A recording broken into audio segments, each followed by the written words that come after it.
Hey guys, how's it going? Caleb here. Hope you're doing well. Love ya. And I wanted to react to this video because this is a big thing because I've seen many thousands of YouTube videos. This is one of the best videos I've ever seen on YouTube. It's incredibly well made, well researched, backed up with data, evidence, and if you're a liberal person or a Republican person, if you're of any political group, if you're just a human being, you want things to be better. Everyone wants things to be better. Even the people who are like, oh no, I want the world to burn. Deep down, they want the world to be better, okay? So, I get it that it's hard to sort of question what group you're most affiliated with. It can be. Or to just straight up admit, yes, this is the problem. My group needs to change. People, well, it's important and needs to be done, or else the bad people will just keep getting away with doing whatever they want. And you can't let that happen in your group, or else, you know what, eventually you really have nothing good to stand for, or it's just doing more bad than good overall. But even further than that, really what you should strive to be is someone who calls out wrong actions anytime you see it. And I know it can be especially hard in American political climate because people are so aggressively pointing out the other side and often extremely hypocritical. And, you know, just more things. People are very defensive, and I guess what I'm saying is that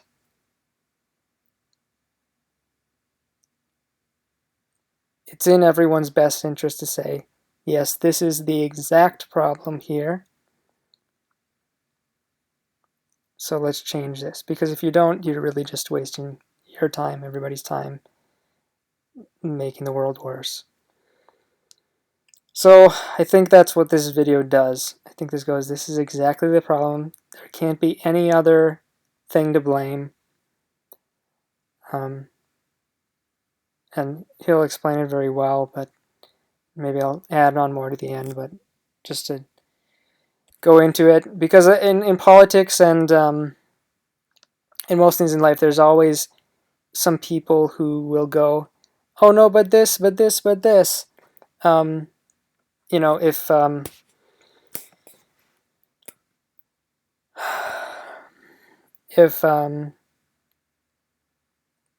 someone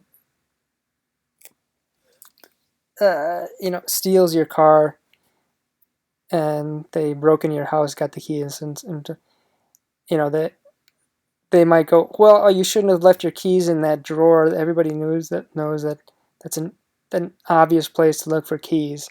Even if they stole your car, and they could somehow blame you, right? That's the level of disassociation we've gotten to in America in terms of politics. Like, you could say these crazy things just as long as it doesn't fall on you or your group. So anyway, let's watch. There's a question I've had for a very long time, and it has to do with this map. This is a map of the 18 states in the US where Democrats control the legislative and executive branches, or else have some veto-proof majority in the legislature. Democrats in DC often blame the GOP for foiling their progressive vision. When middle-class families see their taxes go up, they'll know Republicans are to blame. But if you zoom into these 18 states, there's effectively no Republicans standing in the way. So my question is, what do Democrats actually do when they have all the power? answer this question, I teamed up with the Times editorial board writer Binya Applebaum. Okay, you got my attention.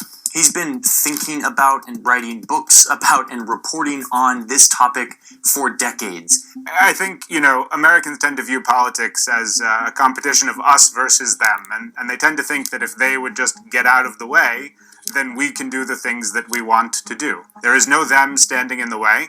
There's just the we of Democrats and their supporters, and they get to decide what policy should look like in those states, and that is an opportunity for them to implement their vision. For this story, I also delved into this giant document. It is the 2020 Democratic Party platform. If you want to really understand what Democrats say they want, what their vision is for America, it's found inside of this document. This document serves as a guide. As we zoom into these states to answer this question, what do Democrats really do when they have all the power? Nearly 554,000 homeless people from the 25 wealthiest Americans shows they're paying little in income taxes compared to their fortunes, sometimes nothing at all. We cannot, in good faith, blame the Republican Party when House Democrats have the majority. There's still very intense segregation happening in all kinds of forms all over this country.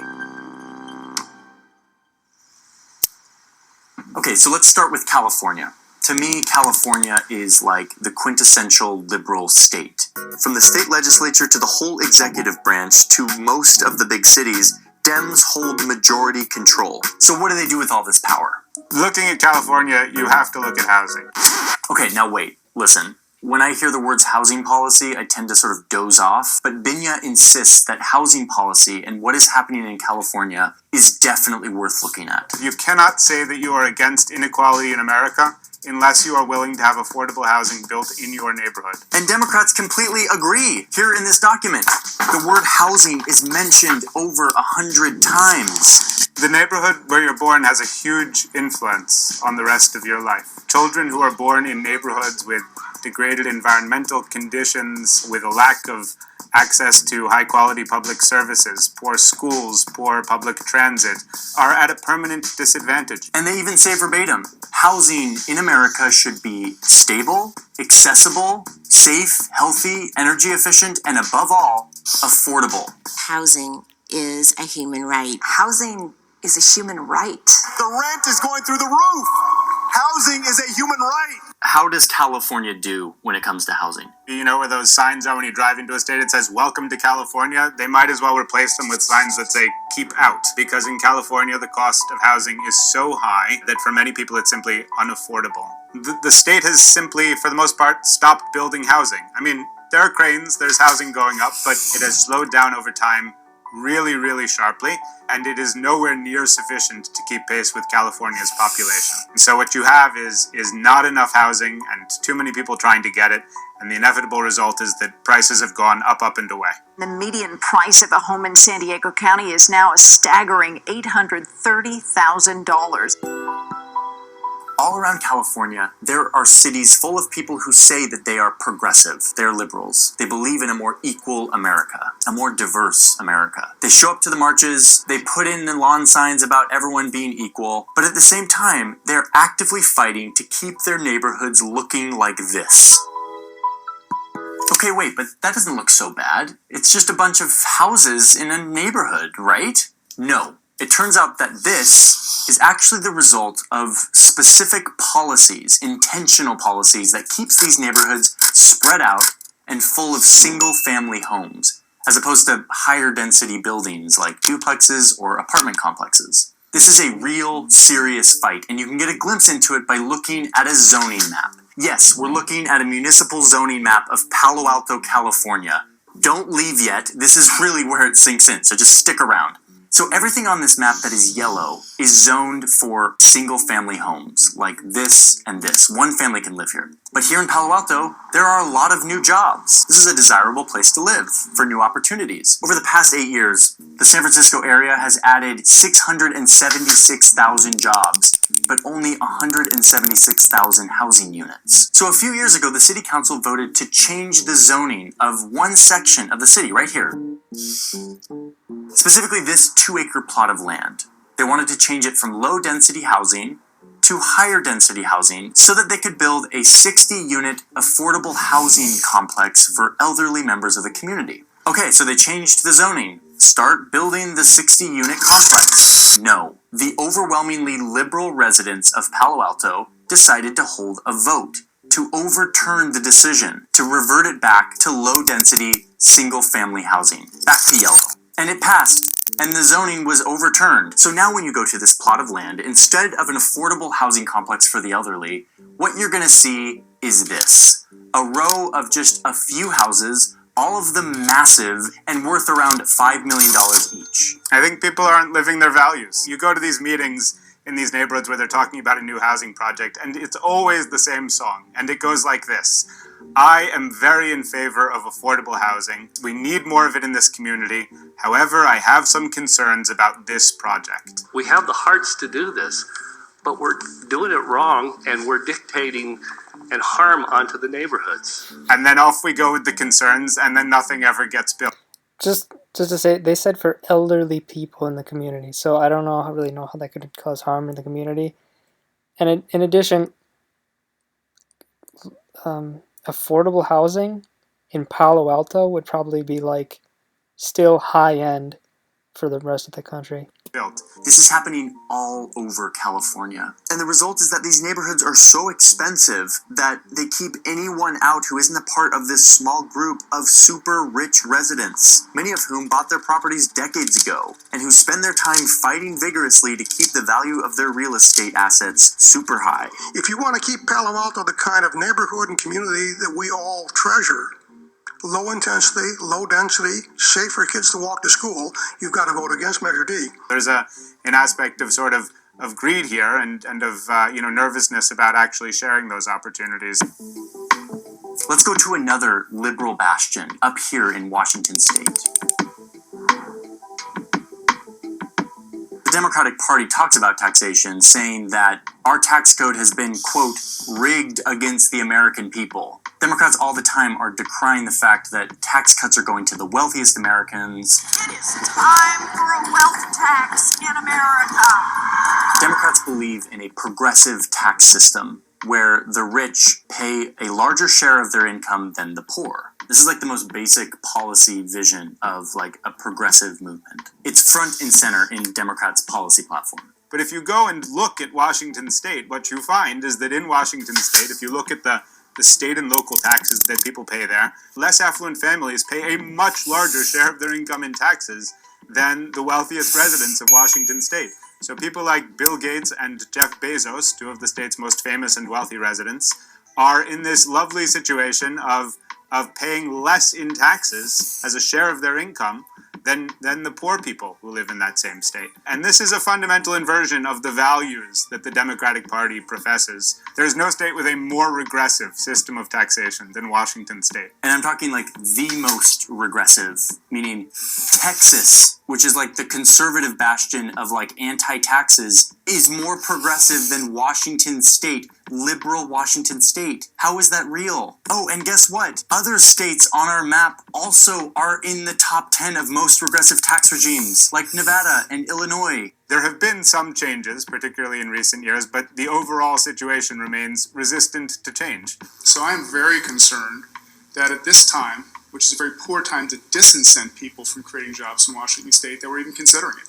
From that paycheck that you earn, more of that money is going to state government, and so the effect of that is basically to exacerbate inequality. Okay, so rich liberals don't show up when it comes to housing or taxes. Another major theme in this policy document is education. And the wording in here I find quite interesting. The Democrats say, quote, "We must provide world-class education in every zip code to every child because education is a critical public good."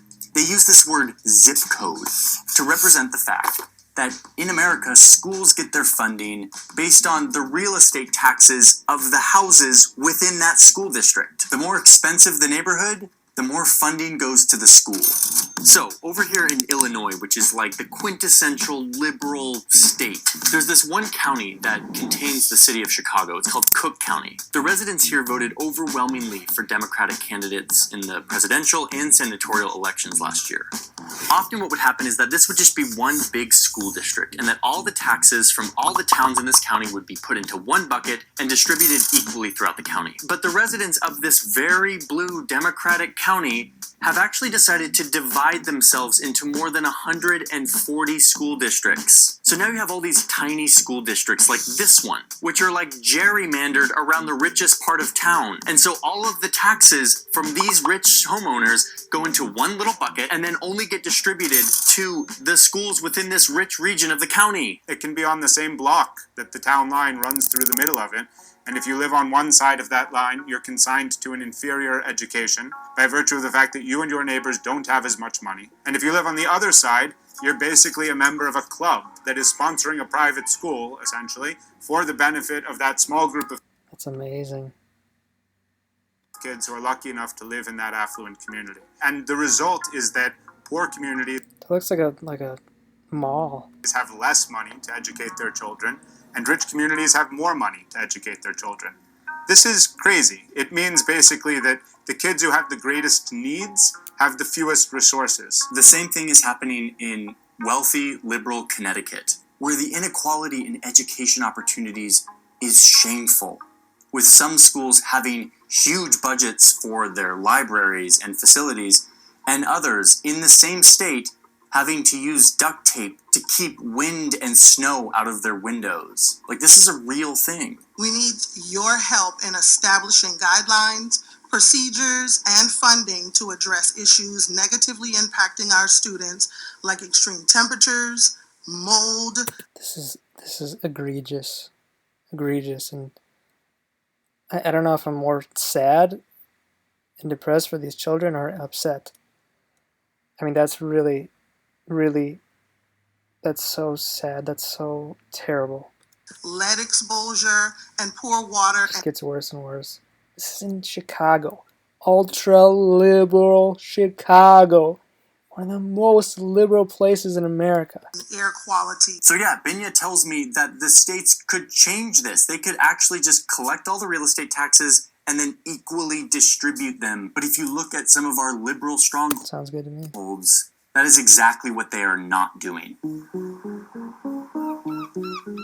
Let me be clear about something. In blue states, progress is being made, albeit slowly. For instance, a few weeks ago, California finally passed a law that gets rid of single-family zoning. It's a small step in the right direction, and in many cases, blue states provide more and better public services, and historically have given better chances to low-income families to climb the economic ladder. But for some of these foundational democratic values of housing equality, progressive taxation, and education equality, Democrats don't actually embody their values very well.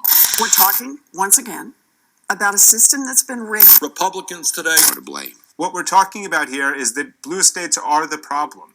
Blue states are where the housing crisis is located. Blue states are where the disparities in education funding are the most dramatic. Blue states are the places The most dramatic. Not just dramatic, the most dramatic. Where tens of thousands of homeless people are living on the streets. Blue states are the places where economic inequality is increasing most quickly in this country. The most quickly. Liberal blue states. Economic equality is increasing the most quickly in liberal states. This is not a problem of not doing well enough. It is a situation where the blue states are the problem. Affluent liberals tend to be really good at showing up to the marches and talking about how they're tricking you. They're using you. They love equality. They're really good at putting signs in. They don't care. They don't care about you. In their lawns saying that all are welcome here. But by their actions, what they're actually saying is, yes, we believe in these ideals, just not in my backyard. We are not. They're treating me like a child. Oh yeah, that's great. Yeah, go fight for me. Thanks, okay. Not living our values. People who live in blue states, people who profess liberal values, you need to look in the mirror and need to understand that they are not taking the actions that are consistent with those values, not just incidentally, not just in small areas, but that some of the most important policy choices. We are denying people the opportunity to prosper Travesty. and to thrive and to build better lives, and it is happening in places where Democrats control the levers of policy.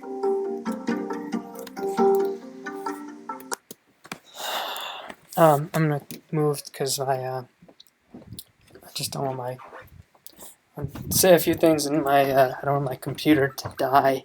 This computer's quite old, and if I had some of that liberal money, maybe I could get another computer. But anyway, I do not want to make people feel bad. I do not want to make people make it in sort of like a fight or something. Because I think that's where you go wrong. I think you want to come together and go, hey, let's work on this together. Let's make things better for us, for everyone.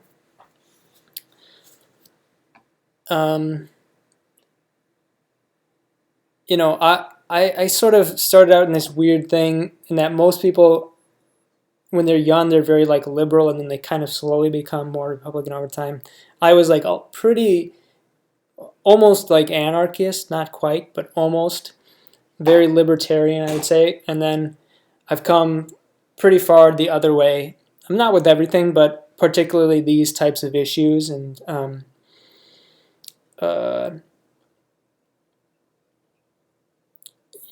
getting people, I think mental health help most, and I think going along with that, it helps if somebody has anything, just even a small room, maybe just in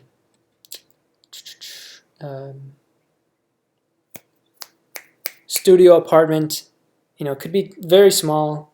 Just having a place for yourself is so helpful. Make it very cheap, easy. Go. Somebody can show what their income is. Just make it so that it's whatever, 10, 20% of their income. Like I said, free mental health, consultations, a psychologist, whatever, these kind of things. And, just someone, if they don't have a job, get someone to help them find a job, all right?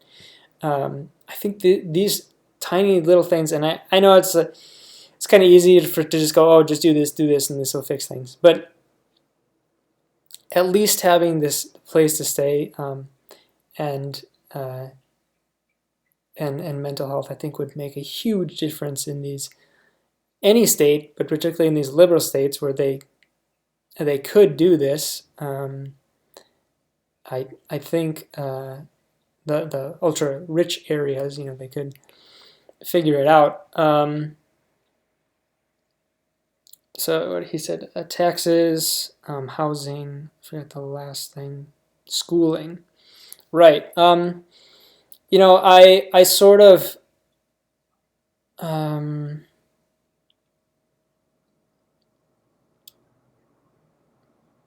I think either doing what they said, I think starting out, just have it go, yeah, all the money goes to each district, a certain amount of money for each child equally.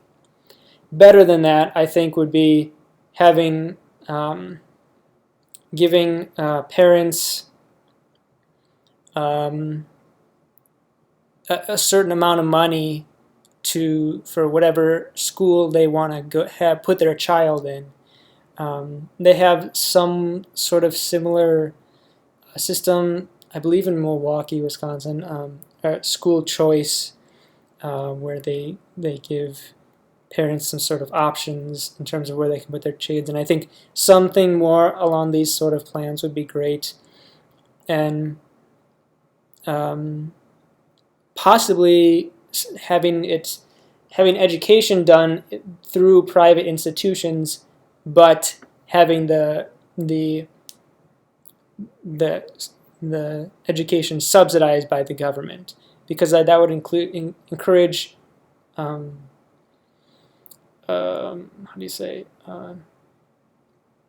competition amongst the schools to try to give better education to their students. Something along those lines I think would be great. But anyway, yeah, I think it's very, again, to just kind of go back and touch. Oh, I guess to say one more thing about the tax. I mean, I don't even know what to say about Washington having such a regressive tax thing. And there is a list over here about the other tax. Tell here, tax inequality. 10 of most regressive tax regimes. So yeah, like Nevada. Nevada, Illinois, and I'm not making excuses for these states either. I think that's also not good. But since they're talking about this particular, maybe I'm sure they can make a video about Republican hypocrisy. I think in particular candidates promising things or saying things and not following through with them. But anyway, for another video, I do think just people aren't getting any benefit for voting in liberal people and then not getting, these programs to help, not getting things to help the people who voted, which are mostly poor people. It's quite outrageous. So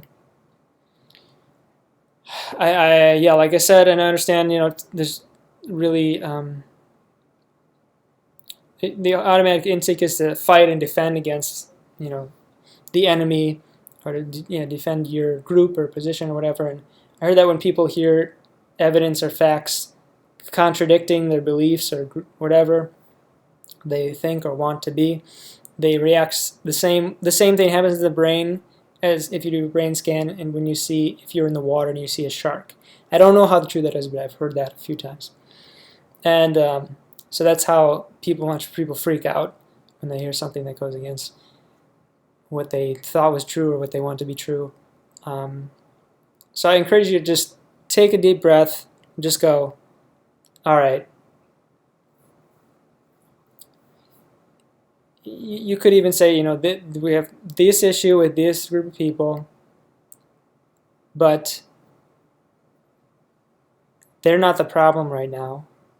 Let's face this problem.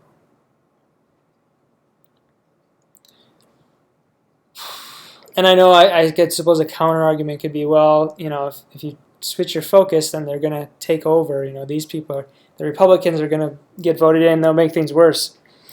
And that's honestly a great point. I mean, I suppose I'm arguing with myself right now, but discussing with myself. I wish I had a good answer too.